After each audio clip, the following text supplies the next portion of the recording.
So hello and thank you very much for joining me for this ultimate passing strategy video. Now this was originally a live stream that we did on YouTube Live. This is a re-recording of this because I just want to make sure that we have a full video uninterrupted with questions so we can get through all of the content that you should know for this upcoming February 25 window. So in this session, what we're going to be looking at is a passing strategy. Okay, so how do we actually approach studying for the February 25 SCS exam? And just so we have kind of a plan really for what we're going to cover. We're firstly going to look at the key components that you need to be aware of when you're studying for this exam. What are the three most important things that you need to be aware of when you're studying for the SCS exam? Then we're going to look at a plan for success. Okay, so we're going to look at a week-by-week plan. It's just a general plan to give you a sense for what you should be doing when you're prepping for this exam. Then we're going to cover some expert insights from me. So these are basically shortcuts. These are tips from me that will hopefully help you when you're preparing for this exam. As well, we're going to look at maximizing your marks. So we're going to cover off a small bit of exam technique. Okay, so if, for example, you didn't do well in the November 24 window, this will be useful for you. Hopefully, it will increase your marks at, let's say, 2, 3, 4, 5 points, and that pushes you over into the passing threshold. Common pitfalls, okay, so these are quite interesting. These are common areas where students tend to fall down on, okay, and we're going to look at addressing those as well. And at the end, we had a Q&A session in the live stream. Of course, this is a pre-recorded version. Okay, so just to note before we get stuck into this session, this stream, it applies to all SCS exam takers. So there's several different routes to get to the SCS. You have the traditional route with exemptions. Maybe you had 1 exemption, 2 exemptions, 3 exemptions. Maybe you're an FLP student, okay, so maybe you've just signed up for the FLP, or maybe you came into the FLP at the MCS level, the OCS level. Doesn't really matter, okay. The CFO program, maybe you're on the CFO program, maybe you're on the CSEP program, maybe you're an A-star student, okay. So there's lots of different ways you can actually get to the SCS. It's important to note with pro accountancy products, streams, webinars, anything that we put out there, these routes to the SCS are basically taken into consideration, okay. So I'm aware that there's lots of different ways to get to this exam, and each of those different routes, there's pros and cons, but all of our materials take into consideration the fact that, for example, if you're going through the CFO program, you may not necessarily have full coverage of the enterprise strategy pillar associated with the SCS exam. Same with risk management and financial strategy. So we give you all the SCS theory that you need to know when you're going into the exam. Okay. So in terms of application here, the information in the webinar is high level and general. So you will need to apply this advice to match your circumstances. Okay. So for example, we have a plan that's written in this session, and you will need to adapt that just based on your own circumstances. So for example, if you have loads of study leave towards the end of maybe let's say February, you may need to kind of move some of those study days that you had earlier on into that study leave period. Maybe you're doing year-end accounts at the moment, so it will depend on your circumstances. Okay, so what are the key components that we need to be aware of when we're going through the studying process for the February 25 SCS exam? Well, the first is the technical material. Okay, this is seriously underrated. So sometimes you'll see on different videos out there on the internet, or maybe you've seen in a Facebook group, technical material is not that important for the SCS. That's not true, and you don't need to take my word for it, okay? So if you go into the examiner's reports, you'll see that the examiner says that technical knowledge is important, okay? So it's the basic level that you need to be going through, okay? So technical material. And what this means here is understanding the syllabus. Now we're going to look at the actual SCS specific syllabus in just a few minutes time, so don't worry too much about that. But basically what we're saying here is when you're studying for the SCS exam, you have to be up to speed on the technicals, okay? So this is achieved through going through materials. So you could be going through our pro accountancy SCS digital textbook, which gives you all the SCS specific theory that you need to know for this exam. You could be going through our course, which basically takes the textbook and puts video lessons to it, okay? And also some extra video lessons on exam technique and so on and so forth. Or you could be going through maybe physical lessons. So maybe you're going through a tuition provider, maybe that your employer has arranged for you, and you're doing physical lessons. That's totally fine too. And maybe you have some work experience. Okay, so maybe, for example, you're a treasurer in an organization, and therefore financial strategy is pretty easy for you. Okay, so in that case, you probably don't have to do that much revision for the technical side of that area within the SCS. Okay, so once we have the technicals covered, what do we need to know? We need to know the pre-scene, okay? So we need to be immersed in the pre-scene. That's a really important word, okay? So we should be so familiar with the pre-scene that it's second nature to us. And to be honest, the pre-scene this time around is pretty interesting, okay? So it's not that difficult to do.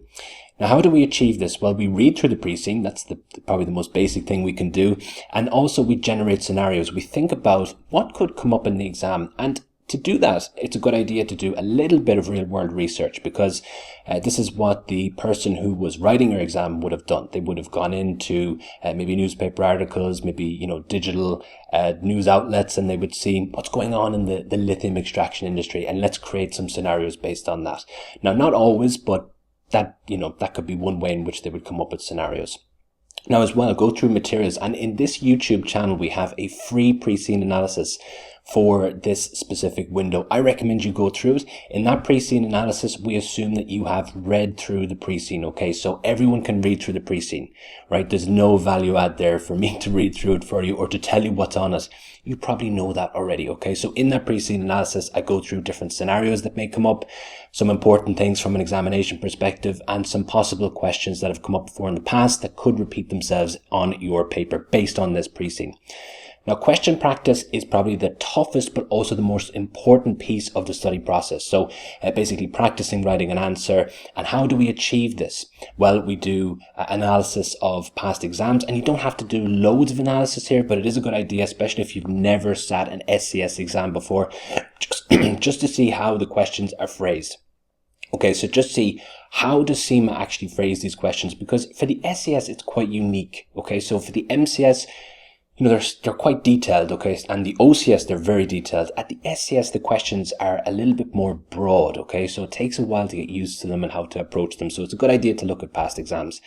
As well, doing mocks. And when I say packs here, I mean question packs. So basically questions that are in, let's say, a document. They're not necessarily mock papers, okay? So do both of those, and as well, analyze your feedback. This is such an important piece, especially if you didn't do well in the November 24 window. It's important to do some mocks, some questions, and get expert feedback on your answers, okay? Get someone to go through them and see where is it that you're going wrong, okay? That will be really useful to you. Okay, so let's look at a plan for success. Now, this is just an indicative plan, okay? You can adjust it, but when I was studying for the SCS, and just so you're aware, right, I've been teaching this exam for many years. I've helped thousands pass it, but most importantly, I sat this exam myself. So I have been in your position.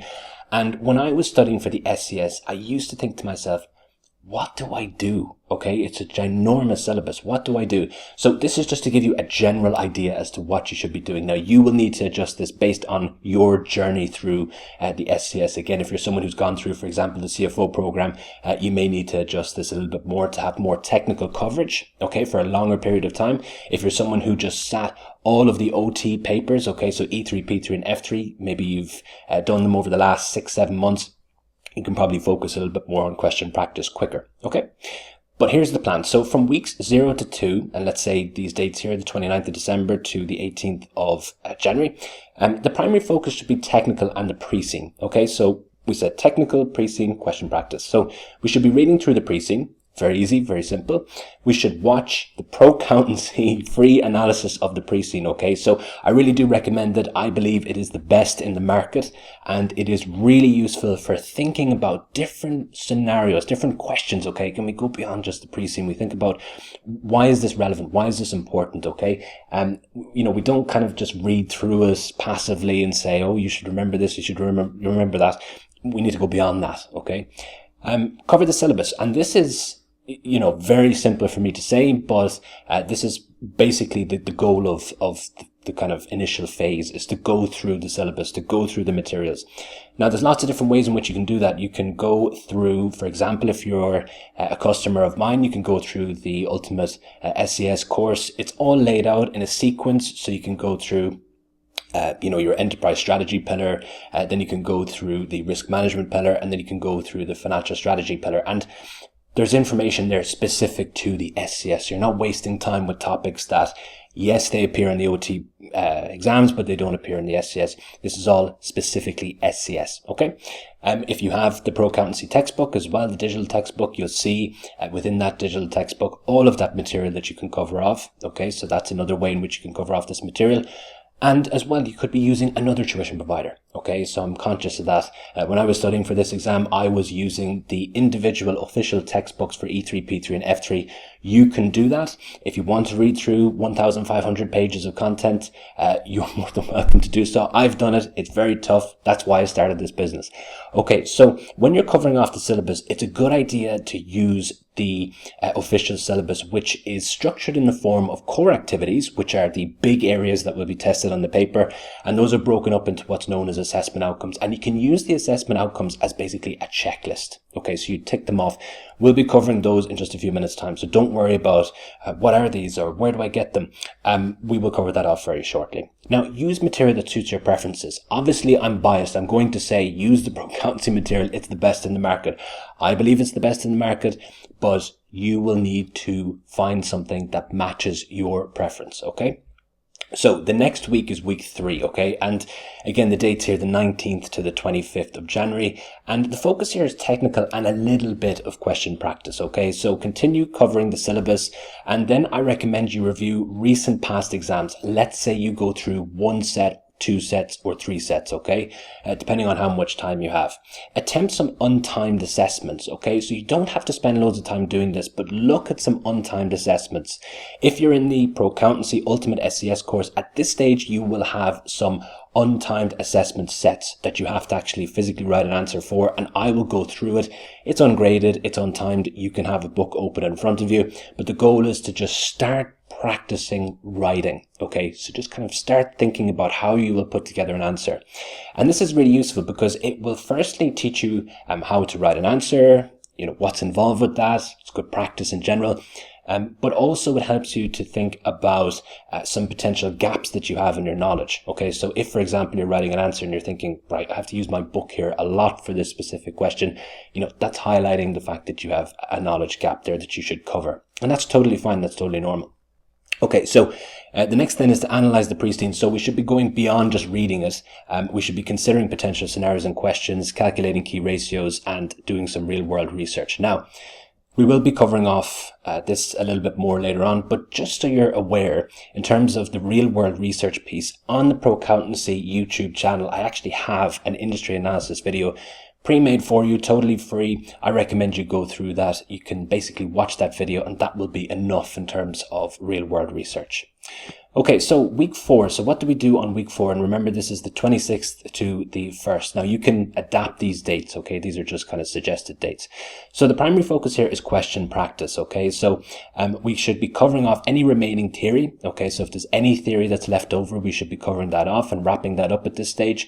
And then we should work through any question packs or past exams. So if you have a question pack that you've gotten from me, maybe in the Pro Accountancy textbook, there's 20 questions that are specific to the pre-scene, and their solutions, of course. You should be working through those question packs, or if you don't have a question pack, you should be going through past exams and trying to reconfigure the questions so that they match your pre-scene. Now, it's not always possible, but it is a free way of doing it, and I used to do it myself. Now, you should be doing your first mock paper, okay? So some of you may be a little bit nervous. You're thinking, oh, I really don't want to do a mock paper, okay? Don't worry about it so much, okay? And I'm saying this from experience. If you don't do well in your mock papers, it really doesn't matter, okay? What does matter is that you look at the feedback, you look at where you are going wrong, and you take action, okay? You fill in that knowledge gap. That's what the mock papers are there for, okay? They're just highlighting what you don't know, okay? So they're a useful tool that way. So when you're doing your mock exams, apply exam conditions so you're practicing the whole process of going through an exam in 3 hours, no distractions and so on and so forth. Get feedback if you can. Within the Pro Accountancy Ultimate SCS course, you have marked mock papers. I think it's really important to get feedback from a professional, from someone who understands how this exam is graded, how the exam is basically put together. It's really important that you get it from an expert, not just some random person. Review the solution as well. So there is a tendency for students who are very strong to basically do their mock exam. They see that they passed the mock exam and then they never look at it again. Okay, that's a bad approach. Okay, you don't really get much value out of that.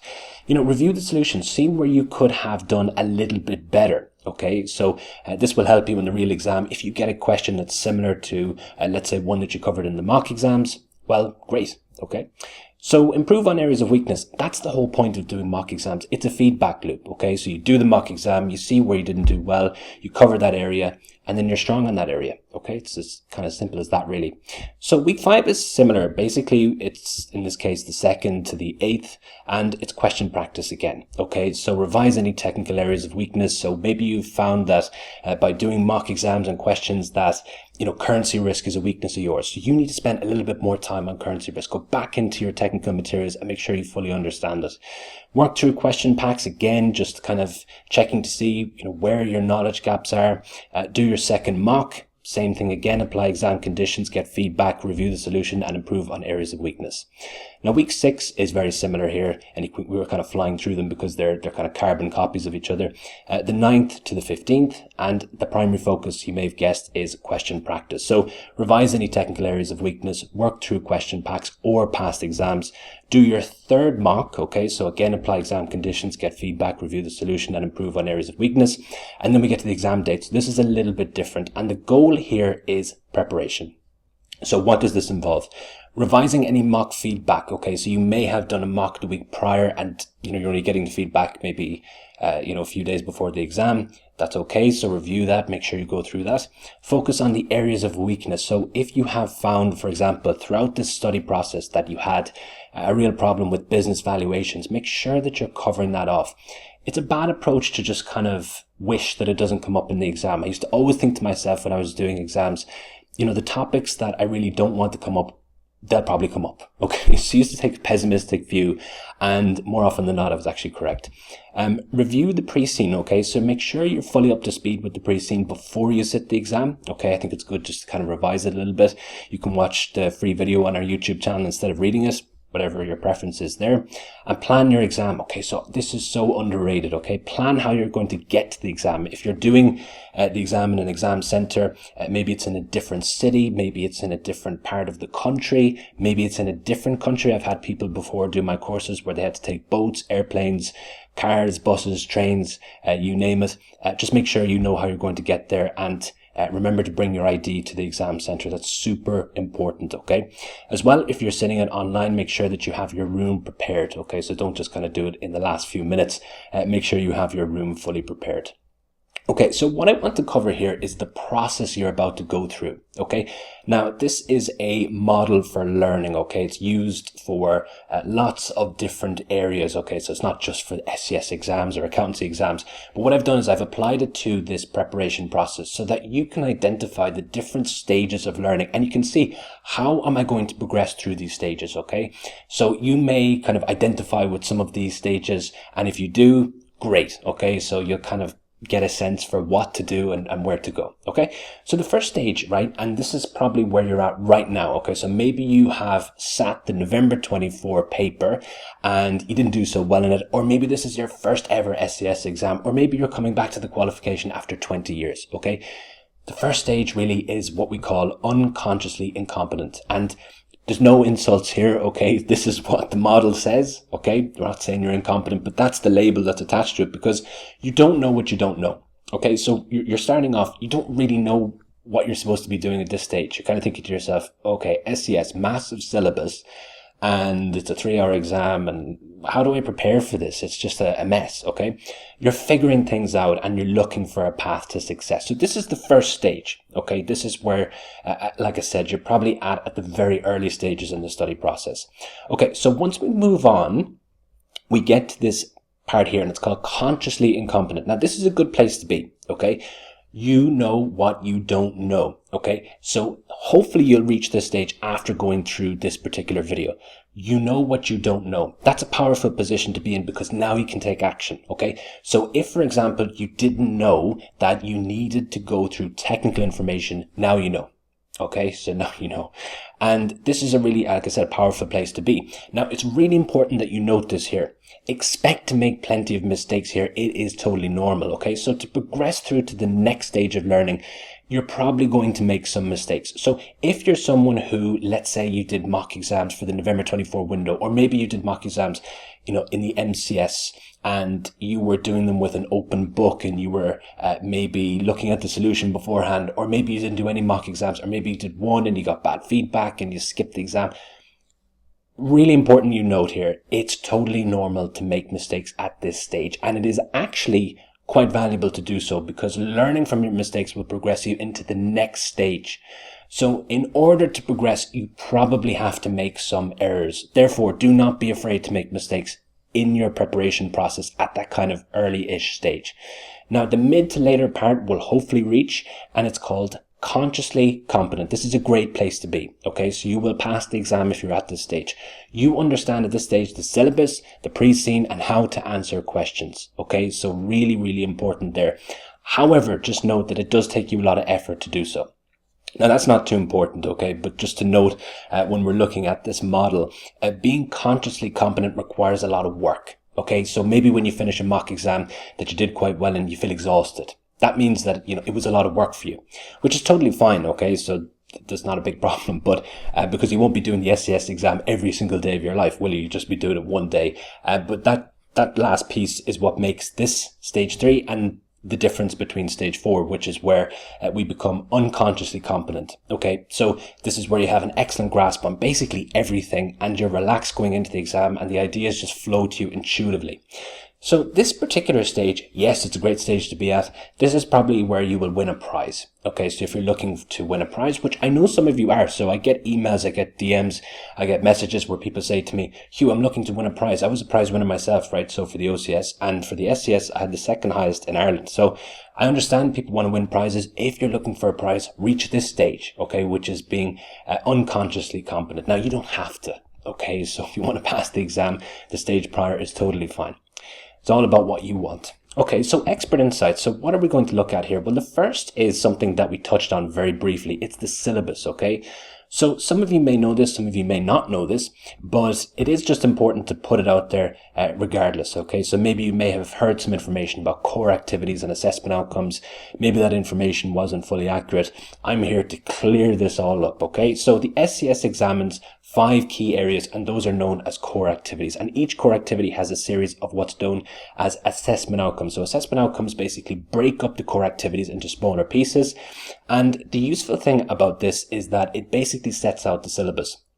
Now, they're quite vague, okay, so it's not 100% useful, but it gives you a very broad guideline as to what you should be looking at in terms of studying, okay? So the questions on your paper will be basically in alignment with these assessment outcomes, okay? And you can use this as a checklist, as I said. So you can use, if you want, you can use this video, you can kind of note them down. But if you want to get a copy of these, just type into your favorite search engine, CIMA Strategic Blueprints, okay? And you'll see it's like a green kind of document. And within that document, you will have everything that we're about to see here. Okay, so you can actually copy and paste it, put it inside a file, maybe you can print it off and use it as a checklist. Okay, that's what I would do. Okay, so let's look at the different core activities. So the first is develop a business strategy, and between 15 to 25% of your paper will be comprised of this. Now, it's just important to note here that with all of these core activities, they will all be tested to a certain extent. So we can see the range here, 15 to 25%.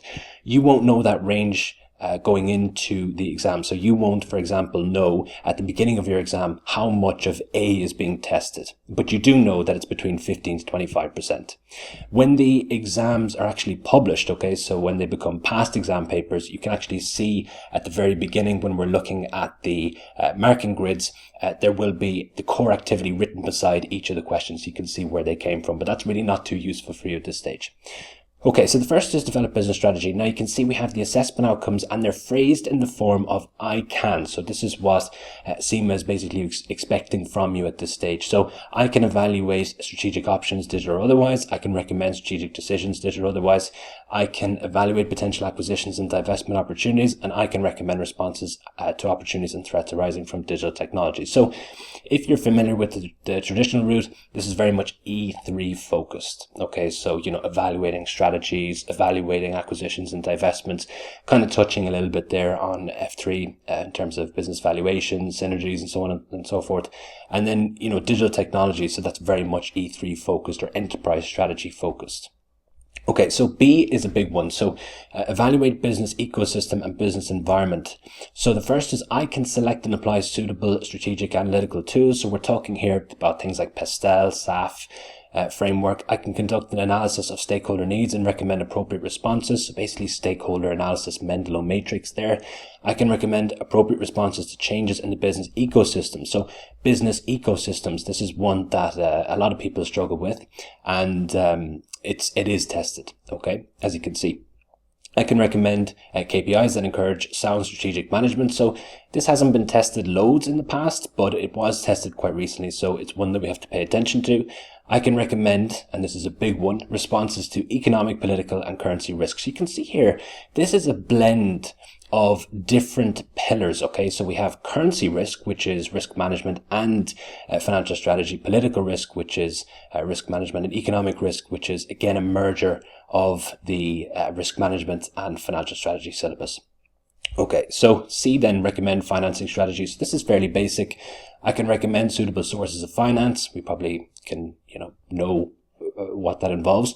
I can recommend dividend policy, and I can recommend and apply business valuation models. Now, it's important to note here, so this is why it's called expert insights. In the SCS exam, it's quite common to get a question that says, evaluate how, this strategy or this circumstance will affect our share price. And this is always allocated to core activity C, but it's difficult to see how it maps to the assessment outcomes. Okay, so what I recommend you do is make a note that you should be covering here share price and efficient market hypothesis within C. Okay, so this is one that you can add in from me manually. Okay, so D, so evaluate and mitigate risks, so very much risk management focused. I can evaluate risks and recommend responses and can maintain a corporate risk register. That last piece there is very underrated. The risk register has been tested loads and typically answers are quite poor on it. I can identify ethical dilemmas and recommend suitable responses. So ethical dilemmas, very commonly tested. Pretty straightforward as well. I can evaluate and mitigate cyber risks. Okay, so cyber risk is a big piece of the risk management syllabus. I can recommend internal controls. Okay, so maybe some of you are familiar with that. And then we move into E, which is recommend and maintain a sound control environment. So I can apply internal audit resources. This is a very hot topic on the SCS. It's tested loads. I can recommend appropriate controls and evaluate the implications of compliance failures. Okay. And this last one is massive. So I can recommend responses to the threats arising from poor governance. So do you know corporate governance, for example? Okay, so that's the syllabus, right? So use that as a checklist as you're going through the technical materials. So for example, do you know corporate governance? Do you know it well? Okay, so again, use that as a checklist. So the pre-scene is really important. You should understand the pre-scene going into the SCS exam. There's some misleading information out there on the internet from different tuition providers. I won't mention any names about the use of the pre-scene. So sometimes people say it's not that important, and it is important at the SCS level. Okay, so it is very important. The understanding of the pre-scene helps to sense check your answer. Okay, it provides context for your answer, and as well it helps to predict potential scenarios. Now, if you think about it, right, so here's an example of this. If you go into your exam, and let's say, for example, you have a pre-scene that's based on a training business. Okay, so a training business, it's heavily people focused, and you start talking about the fact that the company should arrange for long-term debt because it has so many tangible assets that it can use as collateral. That doesn't make sense in the context of the business. So that answer, even though, maybe in a fictional world where the business was not mentioned, might make sense, in the context of that company, it doesn't make sense. So that's why it's important that you understand the business so that your answer makes sense in this context, okay?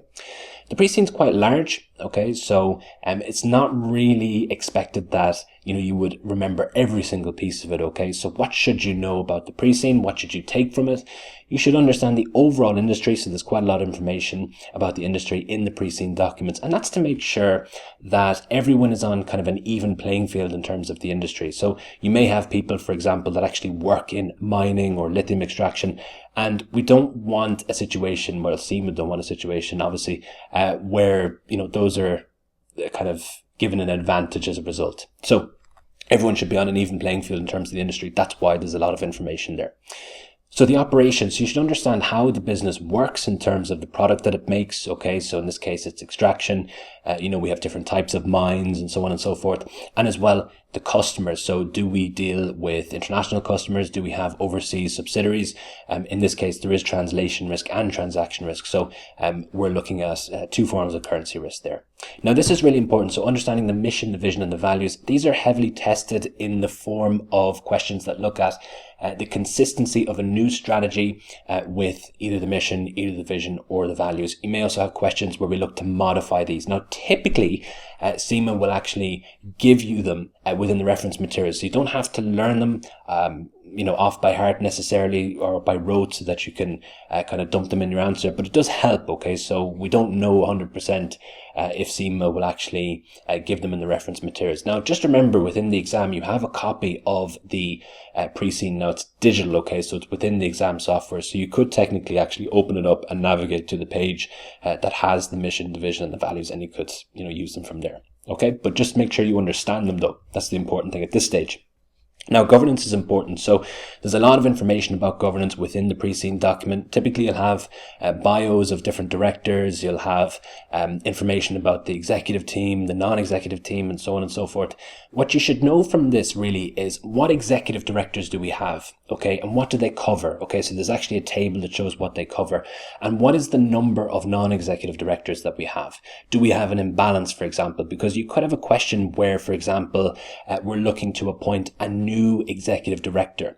So we should be able to say, well, if we appoint this new executive director, maybe there will be an issue with remit. Okay, so maybe this new director, let's say we have a new CIO or maybe a sustainability director, their area of responsibility might actually be covered by another director. Okay, so that could create conflict and will probably require some restructuring. So that's something you could use in your answer. That's excellent application of the pre-scene. That shows that you really read it and you understand it. Risk reporting. So there is a principal risk report within the pre-scene document. A principal risk report is an externally focused risk report. Okay, so it's very high level. It's quite important that you look at it because you could have questions that actually relate to it. So in the past, there's been questions about whether disclosure within the risk report was adequate and whether we should add in a new risk. Okay, so really important that we understand the risks that are there and the risks that aren't there. Okay, so that's kind of a clue.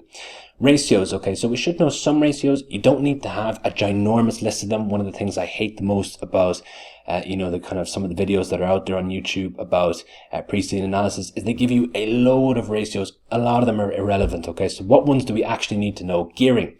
And I recommend you do it debt divided by debt plus equity. You could do debt to equity if you want. Just make sure that you highlight which one you've used. And you can do this very simply by just putting gearing in your answer and in brackets, D divided by D plus E, or if it's D divided by E. Okay, so the marker will know. Revenue growth. Okay, so is the company growing in terms of revenue or is it declining? Dividend payout. So we're seeing here dividend payout in relative to the company's profits. Okay, so we're seeing how much of its profits did it pay out in dividends. Okay, so that's useful for questions around dividend policy, dividend retention, and so on. And the asset base. So what kind of asset base does the company have? So what we're looking at here is what is the ratio of the company's tangible assets to its total assets, to its total non-current assets? So what we're looking at is getting an understanding for what could be used as collateral. So you may have a situation, for example, with the pre-scene, it's happened before in the past, where the vast majority of the company's assets were intangible. Therefore, it might be difficult for them to raise, bonds and use those assets as collateral. Now, in this case, for Rhodamine, it's very different. It's a company with a lot of hard assets. So if you think about a mine, a mine has a lot of heavy equipment. It has obviously a physical area, so it's not really a problem for Rhodamine, but those are things that we should be considering. Okay, so practicing is something that we've talked about. It's probably the most time consuming piece of the study process, and it's also really draining. Okay, so it's mentally draining. It takes a lot of effort, and that puts people off. So what I suggest is to make your life easier, divide the process of practicing questions into two components. The first is question practice and the other is mock and assessments. Okay, so question practice is where we're going through past exams and question packs. And in order to make this quicker and easier, what I recommend is, instead of writing out full answers, what you should do is come up with different headings that represent paragraphs that you would have written for that question. Okay, so come up with, keywords. Let's say, for example, you have a question and it's worth 50%. Come up with 5 keywords that represent paragraphs that you would have written.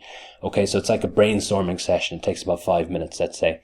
And then go and look at the solution and compare the differences. Okay, so in this regard, you're not spending all day writing out an answer. Okay, you're actually just thinking about potential answers that you would have given and then comparing them against the solution, patching up that knowledge gap. Now, with mocks and assessments, I recommend that you get feedback if possible and try to sit these under exam conditions so that you're ready for the real thing when you actually go into the exam. So this means no searching the internet, no open books, and sitting the mock within 3 hours. So once you've done, your mock exams and assessment sets, it's really important that you check the solution. Okay, so check and see what you could have done better. Now, that's not to say that the solution is 100% the only answer you could have given. If you look at the official solutions that CIMA issued, they do actually say that their solutions are not the only answers that would have been awarded marks. Okay, so you could have other answers, but it's just to get more of an idea as to what you could have written, because if something like that, something like the question that you just did, comes up in the real exam, well, you'll have more ideas to answer it.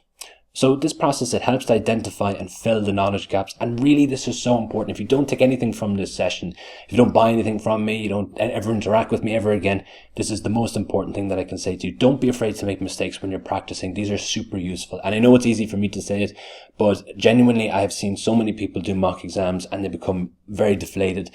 And as a result, they kind of either don't sit the exam or they struggle with the studying process. Don't take it personally. Okay, so if you don't do well in the mock exams, don't take it personally. Just use it as a learning opportunity, right? Because that's what they're there for. You're not going to get your CIMA qualification by doing really well in your mock exams. You're going to basically get it from doing well in the real exam. So why would you worry about the mock exams in terms of what you get? What you should be doing is looking at the areas where you didn't perform well on. And that's even the case if you got, for example, 75% in your mock exam. Check and see, where did you go wrong in the 25%? Okay, really important there. So maximizing your marks, we're just going to go through some kind of areas where I feel you could maximize your marks. Again, useful for people who've maybe done the November 24 paper and they're looking just to get a few extra marks if they had like a marginal fail. This might be helpful to you. So no long introductions and conclusions, incorporate your answer planning strategy and apply the 3 characteristics of high quality answers, and as well use your time effectively and stick to a time plan. So we're going to go through each of these in detail. So the first is intros and conclusions, and this is always debated. Okay, so on groups, SCS groups or CIMA groups, you'll see this being debated all the time. Introductions, conclusions, formatting, so on and so forth. So with introductions, try to use your time as effectively as possible. Now, this seems counterintuitive because when you're writing an email to someone who is an executive in a business, you don't normally just get to the point. You do add some formal language in the beginning, and it isn't just, kind of giving an answer straight away. But in the case of the SCS exam, you're not given marks for the introduction. Okay, so what I would recommend is just having this very simple one-liner at the top, and just have this once per section, and it is below as the information you've requested. That's as much as you need. Okay, you don't need a lengthy introduction.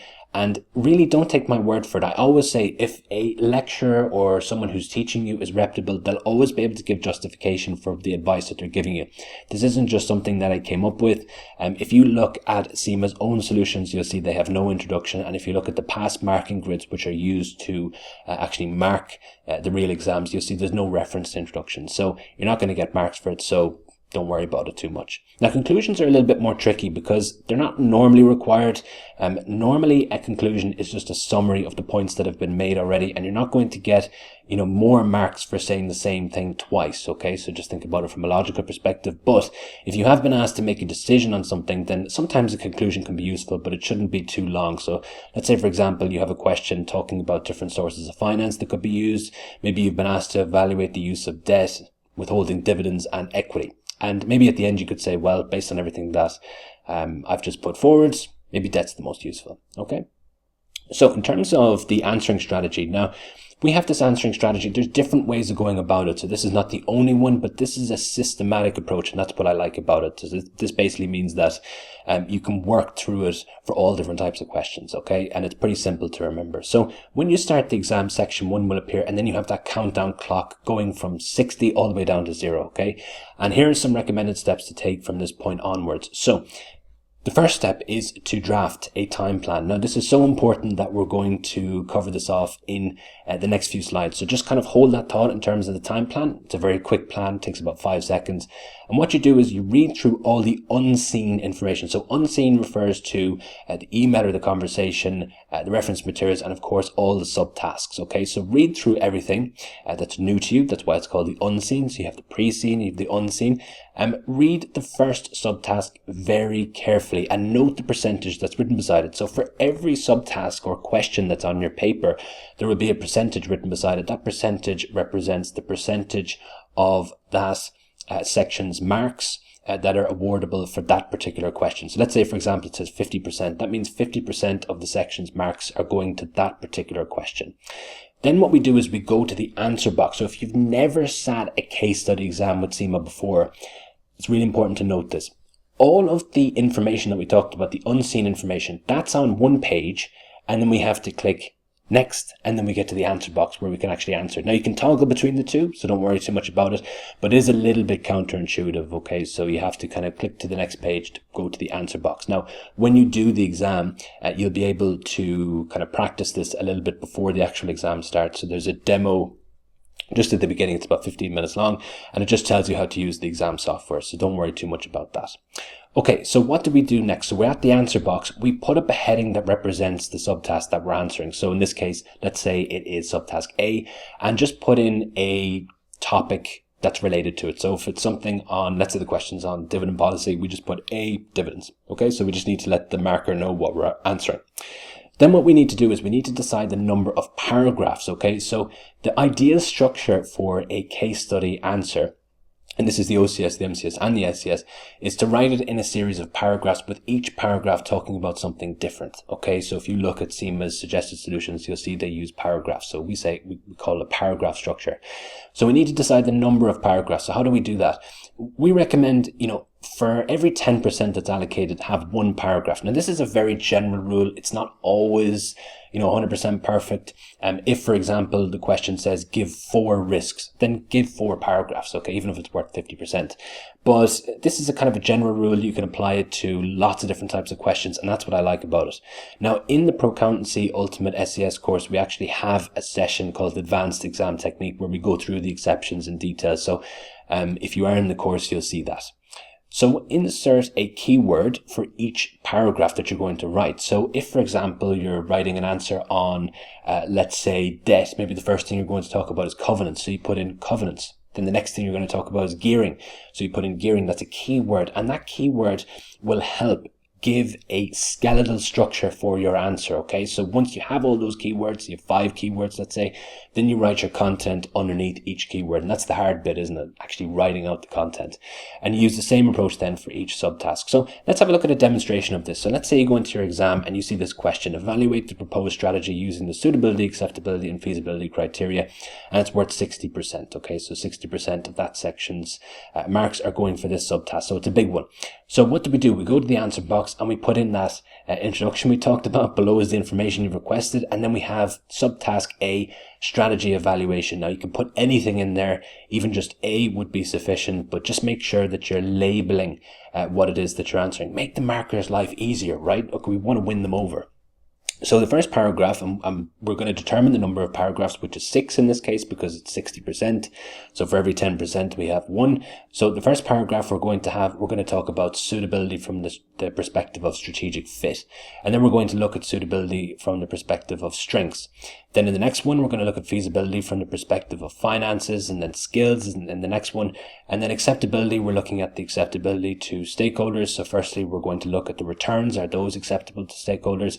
And then we're going to look at the risk. Now, how did we plan this out like this? Well, if you think about it, right, it's worth 60%. So 6 paragraphs, and we're looking at 3 different criteria. So suitability, acceptability, and feasibility. So very simple there, 2 paragraphs for each of those criteria. And there we have a well-planned answer, okay?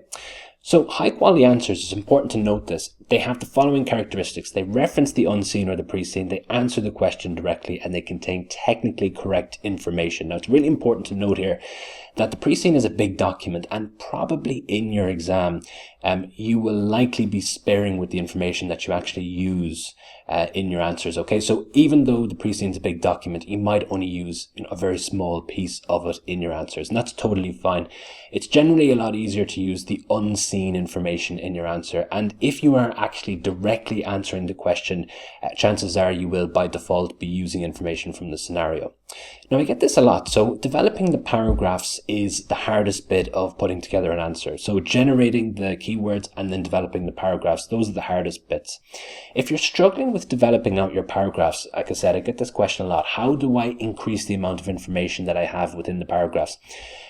Possibly it could be the case that you haven't read the question thoroughly. So sometimes that's the issue. Sometimes it's the case that you haven't practiced writing enough before actually sitting the exam. So writing an answer is a skill, and you need to get better at it over time. And as well, it could be the case that you lack technical knowledge. Now, we're also going to look at some techniques that we can use to increase the size of our answer in a few slides' time. So kind of hold on for that.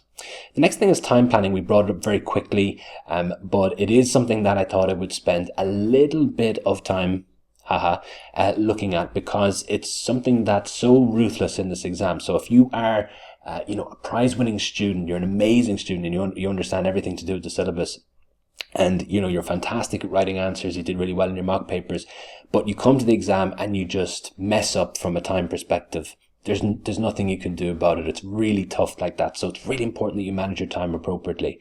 So the total time is 60 minutes in the SCS exam. So it's not like the OCS and the MCS where it's 45. This is 60. Okay, so it's a little bit different. And what we recommend is at the very beginning, deduct off the reading time. So let's say it's 8 minutes for you. It might be 10 minutes, might be 6 minutes. You'll know from doing mock papers how long it takes you to read through everything. Okay, so I suggest 8 minutes, but it might be different for you, okay? The remaining time is then split based on the percentages given for each subtask, okay? So let's have a look at this. So subtask A, let's say it's worth 60% and subtask B is worth 40%. So the time would be divided as follows. We would take 52 and multiply it by 60%. That gives us 31 minutes. And with B then, it's 52 multiplied by 40% gives us 21 minutes, okay? So in effect, we have a plan here of reading of 8 minutes, subtask A 31 minutes, and subtask B is 21 minutes. So I kind of flew through that there. But basically what we're doing is we're just multiplying the exam time minus the reading time by the subtask percentages. Now, it doesn't take that long to do this because the percentages that are used by CIMA tend to repeat. So when you look at past exams, you'll see, normally it's either 60-40, so subtask A being worth 60%, subtask B being worth 40%, maybe it's the other way around, 40-60. If that's the case, really straightforward, you already know how to deal with that. It could be 50-50, okay? In the past, you used to see 33, 33, and 34. There has been 30, 30, and 40 before in the past. Those are generally the only splits that they use, okay? So just be mindful of that. Now, doing this is quite simple. So actually calculating the amount of time that you're going to spend on each subtask is pretty straightforward. The hard part is sticking to your plan, okay? So this is the difficult piece, and often it's difficult for very good exam candidates because they want to perfect their answer. They want to make sure it's 100% correct before they move on to the next one. And unfortunately, it just is a kind of a very ruthless exam in that regard. You're not going to be rewarded for, improving the formatting and so on and so forth. You need to be a little bit more cynical and think, right, that time is better spent moving on to the next subtask. So I like to use this analogy. It's like squeezing a lemon, right? So when you squeeze a lemon, you get like a ton of juice out the first time you squeeze it, okay? And it's like that with the SCS exam. The first few minutes with the subtask, you get a good few marks out of it. And then the next time you squeeze it, you get a pretty good amount out of it. So same thing with the SCS. You spend a little bit more time, you get a good few marks. And then it takes a long time to get the last bit of juice out of the lemon. And sometimes it's not worth it. So you could be there forever trying to get every single ounce out of your answer, whereas you could have been spending that time on the next question where you would get, the vast majority of the marks. Okay.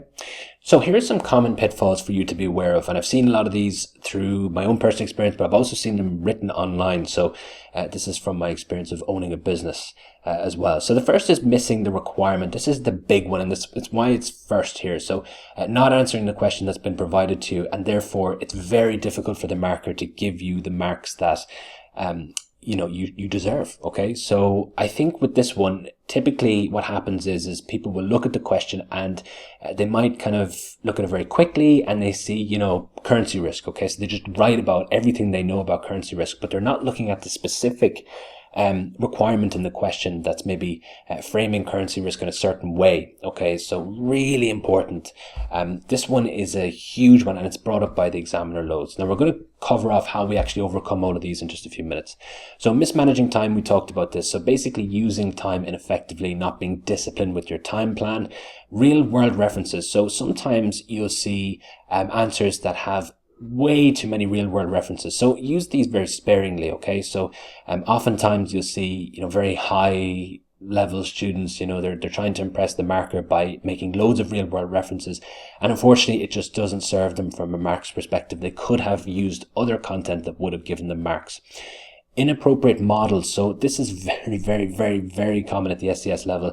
Just mentioning models and applying models and using models that are inappropriate. They have nothing to do with the question. This is very common. You don't get any marks for that. Book style answers. So not applying the answer to the scenario and just dumping technical knowledge instead. So just dumping it into the answer box and saying, right, currency risk, there you go. Or economic risk, there you go. Everything I know about it. That's a terrible approach for the SCS, okay? So CIMA wants you to use your critical thinking skills. And often it's the case with some of the SCS questions that they can be very difficult to map back to the syllabus. So it can be very difficult to see, how does this relate to financial strategy? I didn't learn about this in a book, okay? So they're looking for you to use, your critical thinking skills. Or basically common sense as it's known, using your experience, using some of the theory that you've learned to come up with an answer that's original. It doesn't look like it was copied and pasted from a textbook. And not writing enough, okay? So this is very common. So just not having enough content inside the answer box. So how do we manage these pitfalls? Well, the first is with the requirement one is to read the question very carefully, okay, and as well to do lots of question practice. So hopefully through exposure, by doing lots of different types of questions and lots of different types of topics, that you will cover off something that looks similar-ish to the question that you have in front of you. So you'll have some idea as to how to approach it. Mismanaging time. So if you're mismanaging time, have your time plan, practice mock exams under exam conditions, and be disciplined with your time plan. Real world references. So use these references sparingly. I recommend instead of making loads of real world references, replace them with the pre-scene or the scenario information. If you are making real world references, try to use broad industry based information rather than using a direct real world comparison of the company. So it's better to talk about, for example, the environment of the lithium extraction industry. For example, we're talking about things like, the Inflation Reduction Act in the United States. So there's political involvement, the fact that there's a lot of demand for lithium coming from EV manufacturers, that kind of thing that's going on in the real world, rather than saying, here's a direct comparison and look what they do. Okay. So I think that's a better approach. Inappropriate models. So only use models that are actually being directly examined. So if you're being examined on a model, so for example, you're being examined on the SAF framework, then apply it. Yeah. But if you're not being examined on it, don't just kind of use it for the sake of it. Book style answers. So we're talking here about having just kind of very generic answers. If you are answering the question directly, you will overcome this pitfall. Okay, so that's a very simple one there. And not writing enough. So if you're not writing enough, there's many different ways in which you can overcome this. So the first is to practice more questions, upgrade your technical knowledge, and so on. But there are some tips that I have for you. And the first is to use what I call the counter argument. Okay, so if, for example, you have a question on ethics and you have said, yes, I believe that this particular course of action is in alignment with the ethical principle of integrity, you can then say, however, if this were to occur, then it wouldn't be. And here's the reasons why. So what you've done is you've basically argued against yourself, but you've said these are the reasons why. So you have further developed out your answer. So that's one way, okay? So you can kind of take a counter argument. As well, as you're writing, think to yourself, why is this relevant? So let's take an example with raising finance, okay? So let's say the question about raising finance, and you have said, well, I don't believe debt is appropriate for this business because it's going to increase gearing. Now, why is that relevant? So I'm asking myself, why is that relevant? Okay, an increase in gearing is relevant because sometimes a company, and possibly Rhodomine in this case, may have debt covenants that are tied to a gearing ratio. Well, why is that important? Well, if we increase our gearing ratio beyond that agreed threshold, okay, so that gearing ratio that we have in our debt covenants, we could be subject to penalties. Well, why is that important? Well, what kind of penalties? So you could say in your answer, well, that may give us a penalty like a fine, or maybe a renegotiation of our interest rates, or a renegotiation of our collateral. Or if we completely ignore the bank or the financial institution, they might actually try to call in the loan, which is a disaster. So that's really important. Think about, why is this relevant? Or maybe, so what? So some people like to think to themselves, so what? Why is this important? As well, you can try and increase the size of your answer through using more references to the pre-scene, maybe more references to the scenario, which I've said is a little bit easier. So those are hopefully techniques that you will find useful. So that pretty much wraps up this lesson. Of course, in the live stream we had a Q&A, but in this one it's pre-recorded. I just want to say thank you so much for watching this. Of course, I've mentioned these within the session that we just went through, but there's 3 different products sold by Pro Accountancy that I recommend you check out. The first is our digital textbook. It is super popular. It's selling really well, and I'm so happy with the results that we're seeing from it. I've seen lots of people on LinkedIn shout me out and say thank you so much for the book. It was really useful. It has all the theory that you need for the SCS. It cuts down on your studying time in a big way, and as well it has 20 questions and answers as well, and it also has pre-scene analysis, industry review, exam technique, and some other information in there that's super useful. And of course, everything that we have is written specifically for the window. Okay, so the theory itself is general, but the questions are written specifically for Rhodomine. We don't sort of cheat you on that, which I can't say the same for everyone. So there's the book, and then we have the assessment kit that we've just launched. So the assessment kit includes the book, but it also includes 3 marked mock exams and as well 2 assessment sets. And the assessment sets are basically a shortened version of the mock exam. So there are 2 sections instead of 3, and you get feedback on those. You don't get a grade, but you do get feedback, and everything is done through our platform. Okay, so it's really, really, really good. We also have another option, which is the Pro Accountancy course, the Ultimate SCS course, which is really the best course in the market. Now, obviously I'm biased, but you can watch samples of the course on proaccountancy.com, and it is a really, really, really good course. It's high definition lessons, all the theory you need to know, pre-scene analysis, industry analysis. And we also have 5 could be tested sessions where we go through everything that could be tested in the exam specific to this pre-scene. And as well, we have exam technique, advanced exam technique. You have one-on-one contact with me through WhatsApp. We have past warranties. We have financing plans. Okay, so there's a reason why it's called the Ultimate SCS course, because there is absolutely everything you need to pass the exam. Okay, and I'll be there with you. So thank you so much for watching this. Good luck with your exam in February. And if you want to reach out to me, it's hugh@proaccountancy.com, or you can find me on LinkedIn. I have a big LinkedIn following. I'd really appreciate it if you add me as a connection, even if you have no interest in purchasing something from me. I'd love to hear your story and to see you pass the exam. I'll be there rooting for you when you pass. Okay, so thank you so much again, and we'll see you in future videos.